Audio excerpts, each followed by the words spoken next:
예, 오늘 4월 29일 수요일 우리 새벽 아침입니다. 신명기 11장 우리 13절부터 21절까지 함께 보도록 하겠습니다. 여러분들 어제 본문에서요, 하나님께서 중요한 메시지 하나를 모세를 통하여 던져주십니다. 너희가 들어가서 차지하려는 그 땅은 너희가 과거에 살던 애굽 땅과는 달라라는 거예요. 가장 큰 차이가 무엇이었나요? 예, 너희가 살던 애굽 땅은 나일강이 있어. 그래서 그 나일강의 물을 끌어다 쓰면 그 주변의 토지가 옥토가 돼. 그러니까 너희들의 시선은 나일강에 고정되어 있었고 너희들의 삶의 중심에는 무엇이 자리 잡고 있었다? 나일강이에요. 나일강만 있으면 문제없다라는 마음의 확신이 있었다고요. 근데 너희가 들어가려는 그 땅은 나일강이 없어. 나일강에 물만 대는 수고만 하면 얻을 수 있는 그 수고의 열매를 얻을 수 있는 땅이 애굽 땅이었다면 이제는 너희가 들어가는 가나안 땅은 수고의 열매로 살아갈 수 있는 땅이 아니야 라는 거예요. 어떠한 땅일까요? 하늘에서 내리는 비로 살아가는 땅이에요. 근데 그 비가 누구로 인하여 내린다? 하나님으로 인하여 내리는 땅이에요. 결국 새초부터 새말까지 여호와의 눈이 항상 그곳에 머무는 땅. 결국 순종의 열매를 맛보는 땅이 가나안 땅이라는 거예요. 그러니까 약속의 땅은 애굽처럼 수고의 열매로 살아가는 땅이 아닌 순종의 열매로 살아가는 땅입니다 라는 것들을 어제 좀 나눴습니다. 자, 그러면 다 끝난 거 아닌가요? 나일강도 없는데 그들이 나일강을 의지하겠습니까? 아니면 나일강의 물을 끌어다 쓰려고 그 노동력을 막 발휘하겠습니까? 아니면 다시 애굽으로 돌아가겠습니까? 물론 애굽으로 돌아간다는 불평은 있지만, 자, 그런데 오늘 보십시오. 오늘 본문에 보면 13절과 16절에 대비되는 모습이 나와요. 하나는 너희가 만일 내 명령을 청종하면 그리고 나를 섬기면 하나님께서 이른비 늦은비를 적당한 때에 내려주신다라는 거고요. 16절 그런데 너희가 다른 신들을 섬기면 또 그것들에게 절하면 하나님께서 너희를 향하여 진노하사 그 하늘의 문을 닫아 비를 내리지 아니하신다라는 거예요. 이스라엘 민족은요 지금 나일강으로부터 철저하게 분리되어 있는 상태입니다. 나일강의 영향을 받지 않아요. 그러면 이제 신앙이 다 회복된 거 아닌가요? 라고 우리가 생각하기 쉽지만 하나님께서 오늘 굉장히 중요한 분기점에 너희가 서 있다라고 말씀하세요. 우리는 과거에 나일강으로부터 굉장히 영향을 받았던 사람들이에요. 그러나 이제 나일강으로부터 완전히 끊어졌습니다. 우리는 자유로워졌습니다 라고 이야기하고 싶지만 하나님께서는 아니에요. 나일강으로부터는 벗어났지만 너에게는 또 다른 유혹이 앞에 있다라는 거죠. 뭘까요? 너희가 나일강으로부터 벗어났지만 바알로 갈 수 있는 위험성이 아직 존재하는 땅이라는 거예요. 나일강으로부터 벗어났습니다. 그런데 어디로 가요? 바알로 갈 수 있는 위험이 존재한다. 그게 바로 16절이에요. 그러니 나일강에서 벗어난 이후에 바알로 갈 수 있는 위험성이 존재하는 이 땅에 너희는 어느 쪽을 선택해라? 하나님을 선택해야 된다라는 것들을 오늘 본문을 통해서 이야기하고 있습니다. 자, 왜 그럴까요? 이 가나안 땅은요, 보통 농사를 짓는 땅과는 달라요. 보통 농사를 짓는 땅은 한 1년 12개월 되면 12개월 동안 평균적으로 비가 이렇게 꾸준히 내립니다. 그래서 보통 한 180일 정도 비가 내린다고 그래요. 내리는 날짜를 계산해 보면. 그런데 이 가나안 땅은요 12개월 동안 비가 내리는 게 아니고요 비가 내리는 기간도 있어요. 건기와 우기가 확실합니다. 그래서 이 우기가 한 7개월 정도 8개월 정도 그렇게 되는데 그 중에서도 비가 내리는 날만 꼽아보면 한 40일에서 60일 정도밖에 되지 않아요. 그러니까 비가 내리는 날보다 내리지 않는 날이 더 많죠. 자, 이들은 농사의 경험이 없는 사람들이에요. 지금 애굽에서 건축일에 동원됐던 사람들이고요. 40년 광야 생활에 노출됐던 사람들이에요. 농사를 제대로 져본 적이 없어요. 근데 농사에 물이 필요하다는 것은 누구보다도 본능적으로 알고 있습니다. 근데 비가 내리지 않는 날이 더 많아요. 그럼 마음이 어떨까요? 예, 조급해진다고요. 그런데 나일강은 있다? 나일강 없어요. 나일강 의지할 수 없습니다. 철저하게 끊어졌다고요. 분리됐다고요. 비를 바라봐야 된다고요. 거기까지는 진도가 나갔어요. 예, 비를 기다려야 된다는 것 알아요. 수고의 열매로 살아가지 않는 땅이라는 것도 알아요. 그런데 이 비를 기다리는 방식에 이제 두 가지 방법이 지금 이들에게 놓여 있는 거예요.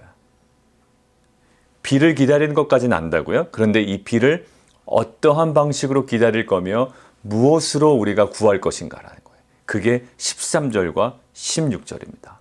농사의 경험이 없기 때문에 가나안 땅에 농사 전문가들이 많을 거 아닙니까? 가나안 족속들. 그들의 삶을 가만히 보니 바알 신들에게 절하고 바알 신들을 경배하여 비를 공급받는 것 같아요. 그러니 그쪽으로 갈 위험성이 지금 존재한다는 거죠. 그러니 그쪽으로 갈 위험성이 있으니 너희는 어떻게 된다? 그것들을 다시 또 끊어내고 오직 하나님께로 가야 된다. 진정한 순종의 열매를 너희가 보기를 원한다라고 지금 다시 한번 독려하시는 거예요. 이른 비와 늦은 비는요, 굉장히 풍족한 비는 아니에요. 적당한 때에 적당한 양만 내리는 거예요. 그때만 집중적으로 내리고 그 외의 시기에는 비가 내리지 않아서 불안불안한 시기일 정도로 비가 내리지 않는 필요한 양만 내리는 그러한 땅입니다. 그래서 하나님께서 말씀하시는 거예요. 너희가 나일강으로부터는 철저하게 분리된 건 맞아. 그렇지만 그것이 신앙의 다는 아니야. 나일강으로부터는 분리되어 있지만 지금 어느 쪽으로 옮겨갈 가능성이 있다? 예, 바알로 옮겨갈 가능성이 있어요. 나일강에서 분리된 것으로 만족하다가는 오히려 자칫 잘못하다가는 바알로 다시 커넥될 수 있다는 거예요. 이제 그것도 끊어내야 되는 거예요. 나일강에서 끊어진 것에 만족하지 아니하고 바알로부터도 너희가 단절을 선언하고 하나님께로 나아가는 것, 이것이 지금 하나님께서 이스라엘 백성에게 요구하시는 신앙의 핵심입니다. 자, 우리 삶을 한번 적용해 볼까요? 코비드-19, 지금 이 어려운 시기를 지나고 있습니다. 실은 우리가 그동안 의지하던 나일강으로부터 철저하게 지금 분리되어 있어요. 우리가 뭐 나가서 활동을 제대로 할 수 있나요? 없지요. 예, 나일강을 의지할 수 없는, 예전엔 그래도 나일강을 통하여 뭐라도 공급을 받았는데 이제는 철저하게 나일강으로부터 끊어지고 분리되어 있는 상태입니다. 그래서 우리가 만족할 수도 있어요. 하나님, 예, 그동안 내가 의지했던 것이 애굽의 나일강이었군요. 예, 만족합니다. 예, 제가 더 본질적으로 들어가겠습니다라고 하지만 그때 유혹이 있다고요. 왜요?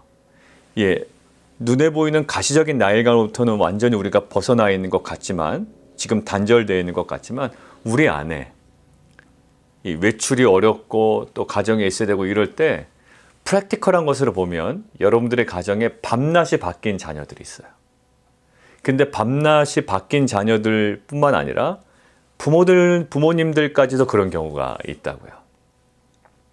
아, 우리는 지금 애굽의 나일강으로부터 완전히 단절된, 어떻게 보면 하나님께 집중하는 시간입니다라고 하지만 실은 집중하지 못하는 거죠. 왜? 밤낮이 바뀌고 뭐 유튜브라든지 드라마라든지 자기가 그동안에 하고 싶었던 평소에 본인의 취미에 푹 빠져서 오히려 밤낮이 완전히 뒤바뀌고 생활이 오히려 좀 더 안 좋아진, 나쁜 습관이 오히려 계속 쌓여가는 그러한 상황이 될 수도 있다는 거죠. 우리가 나일강으로부터 분리됐습니다. 그러나 지금 더 좋지 않은 습관이 우리 삶에 쌓여간다면 이것은 위험한 거예요. 자, 이런 예를 많이 보셨죠. 담배를 많이 피시던 분들, 뭐 술을 좀 드시던 분들이 그것들을 끊어냈단 말이죠. 끊어낸 이후에 어떤 좀 부작용이 있던가요? 예, 끊어낸 이후에 군것질을 많이 해서 뭐 살이 쪘습니다. 뭐 당이 올라갑니다. 뭐 이런 얘기도 많이 듣고요. 막 돈 하시던 분이 있어요. 그런데 돈으로부터 자유로움을 선포했습니다. 끊어내셨다고요. 돈의 유혹으로부터. 그런데 어느 쪽으로 가나요? 그 집착이 자녀를 향해서 가고 자신의 학벌 쪽으로 가고 자신의 명예 쪽으로 가고 어떤 사회적 지위 쪽으로 가시는 분들이 있다고요. 그러니까 한 가지 고정되어 있었던 그 집착이요, 끊어진 것만으로 만족되어서는 안 돼요. 귀신이 쫓겨나갑니다. 근데 그곳에 비어 있다고요. 근데 다시 귀신이 다시 들어온다고요. 신약 성경에 나와 있죠, 복음서에. 뭐죠? 그냥 그것부터 끊어진 것에 만족되는 것이 아니라, 나일강으로부터의 단절된 것에 만족한 것이 아니라, 이제는 어느 게 더 적극적으로 하나님의 말씀을 향하여 전진해 나가고, 또 하나님과 더욱더 가까워져야 되고, 말씀을 청정하고 하나님을 섬기는 진정한 순종의 열매를 맛보는 자리로 우리가 나아가야 할 줄 믿습니다. 사랑하는 성도 여러분들, 코비드-19 때문에 지금 우리는 그동안 많이 의지했던 나일강으로부터 떨어져 나와온 것은 사실이에요. 예, 나일강으로 공급받는 것들도 물론 있었을 거예요. 그러나 이 나일강으로 공급받는 그 모든 것들이 끊어진 상태입니다. 참 어떻게 보면 좋은 출발이에요. 어렵지만 또 다른 은혜의 시간을 우리가 보내고 있습니다. 그런데 오늘 하나님께서 굉장히 걱정하신 대로 나일강으로부터는 끊어져 있지만 엉뚱하게 바알 신에게 가서 절한다면 이것은 문제가 있는 거예요. 코비드-19, 지금 가시적인 것부터 우리가 분리되어 있지만 우리의 일상에서, 가정에서 좋지 않은 습관이 오히려 우리 안에 계속 쌓여간다면 이것은 어떻게 보면 그 은혜를 망치는, 하나님께서 원치 아니하시는 그런 신앙의 어떠한 모습이 우리 가운데 있는 거죠. 사랑하는 성도 여러분, 하나님께서 오늘 우리에게 말씀하시는 그 음성이 각자의 삶과 또 가정에 구체적으로 적용되는 하루가 되었으면 좋겠습니다. 예, 우리가 나일강으로부터 분리된 것에만 만족해 있으면 안 돼요. 더 적극적으로 이제는 바알을 향해서 가는 것이 아니라, 우리가 나일강에서 분리되고 바알을 향해서 간다면 이것은 도루묵 되는 거 아닙니까? 근데 나일강에서 분리된 우리가 또 다른 수고의 열매인 바알을 향해서 막 전진해 나가는 것이 아니라, 이제는 정확한 지점을 알고 하나님을 향하여, 말씀을 향하여 우리의 마음과 뜻과 정성을 다하여 그 주 앞에 철저하게 낮아짐과 또 말씀에 대한 경외함으로 나아갈 때 정말 나일강의 끊어짐이 이제 진정한 순종의 열매로 아름답게 맺혀나가는 귀한 가정이 될 줄 믿습니다. 우리 함께 기도할까요? 살아계신 하나님, 감사합니다. 우리 안에 하나님의 전적인 은혜로 나일강이 끊어지는 은혜가 있었습니다. 실은 이스라엘 민족이 스스로 나일강을 끊어낸 것은 아닙니다. 하나님의 은혜로 나일강으로부터 분리된 것뿐이죠. 우리도 마찬가지입니다. 우리가 스스로 세상을 멀리하지 않았습니다. 하나님께서 이 코비드-19을 우리가 알지 못하지만 이 시기를 통하여 세상으로부터 철저하게 분리시켰습니다. 그러나 이제 중요한 분기점에 서 있습니다. 이 세상으로부터 분리된 이 지점에서 우리가 무엇을 선택할 것인지, 우리 안에 쌓여가는 나쁜 습관들이 있다면 하나님 그것들이 다 정돈되게 도와주시고, 이제 나일강에 벗어난 기쁨뿐만 아니라 이제는 더 우리에게 분명한 하나님의 말씀 앞으로 우리의 마음과 뜻과 정성을 다하여, 힘을 다하여 날마다 한 걸음 한 걸음 옮겨나가는 귀한 믿음의 공동체 되게 도와주시옵소서. 하나님, 나일강의 수고의 열매를 맛보았던 인생이 또 다른 바알을 향하여 수고의 열매를 향하여 걸어가는 것이 아니라 진정한 이 땅에서의 순종의 열매를 온 공동체와 우리 모든 성도들이 함께 경험하는 귀한 은혜의 시간 되게 도와주옵소서. 예수 그리스도의 이름으로 감사하며 기도합나이다. 아멘.